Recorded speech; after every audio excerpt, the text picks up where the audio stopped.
Hello అండి. ఆషాఢం అనగానే మనకు ఫస్ట్ గుర్తొచ్చేది గోరింటాకు. గోరింటాకు ఎంత బాగా పండితే అంత మంచి మొగుడొస్తాడని ఊళ్ళో పెద్దవాళ్ళు అంటుంటారు. ఆషాఢ మాసంలో గోరింటాకు ఎందుకు పెట్టుకుంటున్నారు అనేది నాకు తెలిసిందైతే నేనిప్పుడు మీకు చెప్తాను.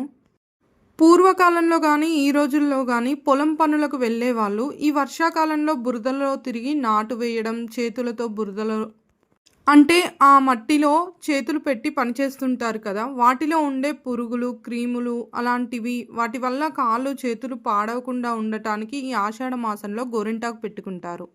ఈ గోరింటాకు వల్ల గోళ్ళు, చర్మం పాడవకుండా ఉంటాయని పెట్టుకుంటారు.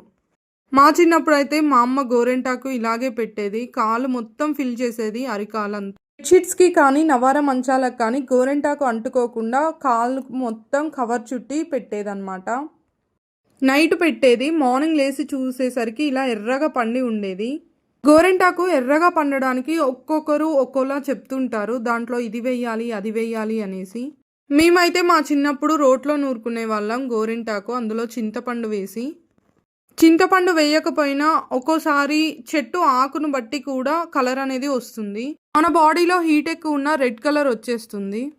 చేతులకున్న ఆకు తీసేశాక కొబ్బరి నూనె అప్లై చేసినా కూడా రెడ్ కలర్ వస్తుంది.